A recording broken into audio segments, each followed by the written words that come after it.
여름의 대표 관광지이자 우리나라 제2의 수도 바로 부산인데요.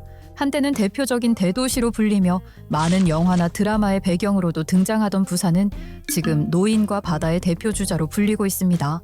현재 부산의 청년 비중은 전국 최하위 수준으로 청년들이 가장 많이 떠나가는 도시가 되었습니다. 대체 부산은 왜 이렇게 된 걸까요? 오늘은 부산의 현 상황에 대해 자세히 알아보도록 하겠습니다.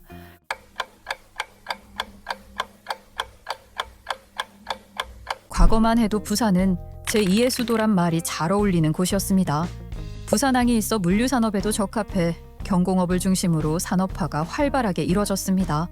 한국전쟁 이후 자리 잡은 피난민들과 빠른 산업화는 도시 전역에 활기를 불어넣었고 이주민 중심의 상권과 제조업 단지들이 곳곳에 들어서며 부산은 명실상부한 산업도시로 급부상했죠. 실제로 현재 대기업인 LG, 삼양, 삼성펄프 같은 기업들이 이 지역을 기반으로 성장하기도 했는데요. 또 국제시장과 자갈치 시장 그리고 해운대와 광안리 같은 관광 명소들은 전국적인 인기를 끌었고 서면과 남포동 일대는 유행의 중심지로 떠올랐습니다.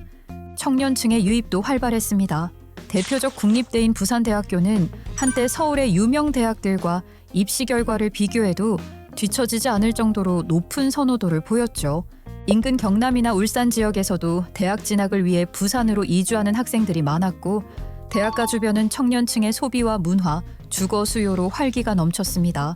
특히 부산대 앞 젊음의 거리는 유행과 유흥의 중심지로 불리며 부산 청년 문화의 상징으로 자리 잡기도 했습니다. 이처럼 산업, 상권, 교육, 관광이 조화를 이루며 부산은 살고 싶은 도시, 기회가 많은 도시로 성장해 나갔습니다. 하지만 2000년대 후반을 지나며 부산은 급격히 쇠락하기 시작했는데요. 가장 눈에 띈 건 인구 변화였습니다. 1995년 약 385만에 달했던 부산의 인구는 2023년 기준 329만 아래로 떨어졌고 2025년에는 분기마다 수천 명씩 줄어드는 추세가 이어진 겁니다. 이 중에서도 청년 인구 감소가 특히 심각했습니다. 부산의 15에서 29세 청년 인구 비중은 5.95%로 전국 주요 도시들 가운데에서도 최하위이며 2024년 한 해 동안 청년 인구의 1.2%가 도시를 떠났습니다. 이를 반영하듯 가장 큰 번화가 중 하나였던 부산대 인근은 현재 공실률이 23.4%를 기록하고 있는데요. 거의 4곳 중 한 곳은 비어있는 셈입니다. 서면과 남포동 역시 공실률이 심각한 건 마찬가지입니다. 2023년 기준 부산 중대형 상가 공실률은 14.2%, 오피스 공실률은 무려 18.1%로 전국 평균 2배에 달하는 수준입니다. 부산은 한때 섬유나 신발, 조선 같은 경공업과 중소제조업이 밀집한 산업도시였습니다. 그만큼 일자리가 풍부했고 이는 곧 사람들이 몰려드는 이유가 되었는데요. 하지만 1970년대 초반 정부가 산업 분산 정책을 추진하면서 부산은 사실상 공장 신설이 제한되는 도시로 분류되었습니다. 이어 1982년에는 제2차 국토종합개발계획에 따라 부산이 성장 억제 및 관리 도시로 지정되면서 더 이상 부산에서 산업 기반을 확대하는 것이 정책적으로 금지된 상황이 된 것이죠. 사실상 부산을 서울처럼 중심 도시로 만들겠다는 계획이었지만 문제는 부산이 서울과 달리 대도시의 역할을 수행하기에는 적합하지 않았다는 거죠. 그 결과 많은 대기업과 공장들이 다른 지역으로 빠져나갔고 새로운 기업을 유치하는 것도 어려워졌습니다. 당시 국내 산업 구조는 신발과 섬유 산업에서 첨단 산업 중심으로 전환되는 시기였습니다. 하지만 부산은 이런 산업 변화에 대응할 수 있는 통신과 전력 인프라가 충분하지 않았습니다. 게다가 중국, 베트남 등 인건비가 더 저렴한 제조업 중심 국가가 급부상하며 경쟁력 자체도 떨어지기 시작했습니다. 그렇다고 부산이 아무런 노력을 하지 않은 건 아니었습니다. 부산시는 1990년대부터 영화와 관광, 문화산업 등 새로운 먹거리를 키워보려 했지만 IMF 외환위기라는 커다란 충격에 가로막혀 제대로 자리 잡지 못했습니다. 결국 1995년이 되어서야 정부가 부산을 성장 억제 대상에서 제외했지만 이미 늦은 후였죠. 그 사이 기업들은 수도권 중심 체계로 완전히 재편됐고 그나마 남아있던 지역 기반 기업들조차 정치적 사건과 구조조정 속에 하나둘 자취를 감췄습니다. 1989년 이후에는 매년 100여 개의 중소업체가 부산을 빠져나갔을 정도였는데요. 결국 1990년대 후반 부산은 높은 인구수를 기록했지만 한편으로는 인구 유출도 빠르게 진행되는 극심한 불균형 상태에 빠지게 되었습니다. 부산이 몰락하는 사이 외부에서는 수도권 집중이라는 구조적 변화가 가속화되고 있었습니다. 현재 우리나라의 대기업 본사는 대부분이 수도권에 집중되어 있습니다. 이미 정부 부처와 금융기관, 규제당국이 수도권에 몰려 있으니 기업들도 자연스럽게 그 흐름을 따를 수밖에 없었습니다.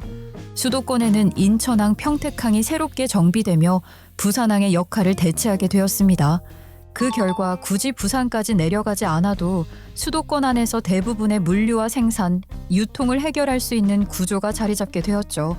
특히 평택항은 자동차 수출입 중심지로 급부상하며 과거 부산이 담당하던 물량 일부를 흡수하게 되었고, 인천항 역시 동부가 허브 항만을 지향하며 항로와 시설을 빠르게 확장해왔습니다. 평택이나 천안 같은 도시는 제조업과 물류 산업을 기반으로 급격한 성장을 이뤄낸 반면 부산은 경쟁에서 밀려나며 점점 변두리 도시로 전락해가고 있었던 겁니다. 기업이 떠나고 산업이 무너지자 청년층은 부산을 떠날 수밖에 없었습니다. 실제로 부산을 떠날 의사가 있다고 답한 청년은 2022년 27.8%에서 2023년 38%대로 10% 이상 급증한 걸로 확인되었습니다. 또 다른 설문조사에서는 부산 청년의 72.5%가 부산을 떠나려는 이유로 일자리 부족을 꼽았습니다.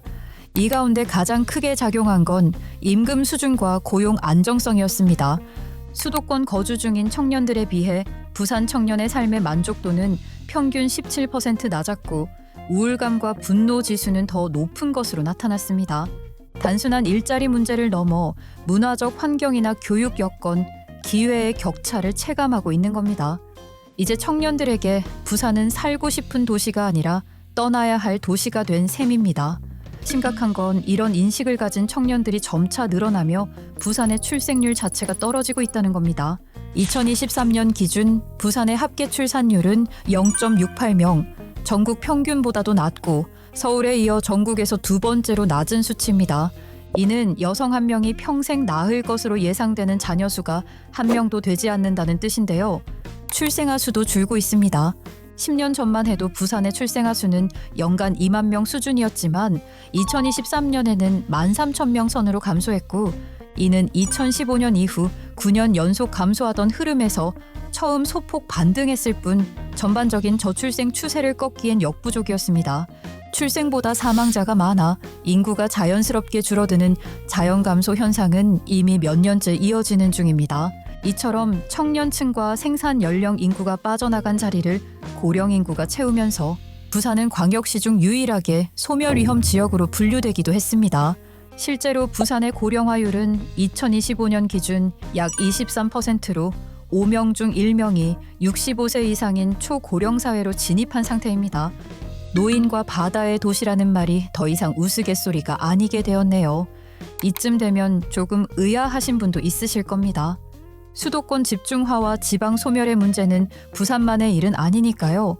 하지만 부산이 유독 빠르게 쇠퇴하는 이유는 위기를 대처하는 능력에서 차이가 나기 때문입니다. 같은 경남권의 창원 특례시를 예로 들어볼까요? 창원은 2022년 특례시로 승격된 이후 기계 방산 산업을 중심으로 산업 구조를 재정비하고 청년 유출을 막기 위한 실질적인 정책을 잇따라 내놨습니다. 대표적으로는 청년 맞춤형 주거 지원, 창업 특화구역 조성, 그리고 고졸 전문대 대상 일자리 매칭과 같은 정책들이 추진되고 있습니다. 여기에다 KAI, 한화 에어로스페이스, 두산 에너빌리티 등 굵직한 기업들이 지역 산업을 떠받치고 있어 청년 고용과 주거 수요 모두 일정 수준 이상을 유지하고 있는 상황입니다. 반면 부산은 산업 구조가 급변할 때도 인재가 빠져나갈 때도 뚜렷한 해법을 제시하지 못했습니다. 이미 초고령 사회에 접어들었지만 여전히 대규모 개발에 치우친 정책이 이어지고 있고 청년 정책은 선언에 그치는 경우가 많습니다. 비슷한 인구와 인프라를 가진 같은 경남권 도시지만 위기 대응 방식에 따라 전혀 다른 길을 걷게 된 겁니다. 하지만 아직은 부산이 완전히 주저앉은 건 아닙니다. 나름 승부수를 띄우고 있죠. 부산시가 내세운 가장 큰 승부수는 가덕도 신도시 개발입니다. 가덕도 신공항은 2035년 개항을 목표로 현재 예비 타당성 조사와 기본 계획 수립이 추진 중이며 완공되면 김해공항의 한계를 대체할 동부가 허브 공항으로 기능하게 됩니다. 이 공항을 중심으로 항만과 산업단지, 업무지구를 아우르는 대규모 도시개발 계획도 동시에 진행 중입니다. 이 계획에는 복합물류, 첨단 제조, 항공 MRO, 관광 산업 등이 포함되어 있으며 최대 20만 개 일자리와 170조 이상의 경제적 효과가 기대되고 있습니다. 부산시는 이 신도시를 통해 지금까지의 쇠퇴한 도시 구조를 완전히 바꾸고 젊은 인재와 기업이 몰릴 수 있는 제2의 성장축을 만들겠다는 계획을 내세웠습니다. 여기에 더해 인구 유출과 지역 소멸 위기에 대응하기 위한 다양한 시도도 펼치고 있습니다. 청년층을 붙잡기 위한 청년 일자리 토탈케어 시스템, 결혼 출산을 유도하기 위한 임신 양육 지원 확대 등 전방위적인 정책 대응에 나서고 있는 중인데요. 물론 소 잃고 외양간 고치는 격이긴 하지만요. 한때 한 시대를 대표했던 활기 넘치던 부산. 하지만 변화의 흐름에 대응하지 못하며 지금은 기회의 도시가 아닌 탈출의 도시가 되어버렸는데요. 과연 부산이 과거 영광을 되찾을 수 있을까요? 여러분의 생각을 댓글로 알려주세요. 오늘 영상이 유익하셨다면 구독과 좋아요, 알림 설정도 잊지 말고 부탁드릴게요. 다음 영상에서 더 흥미로운 내용으로 찾아뵙겠습니다. 오늘도 시청해 주셔서 감사합니다.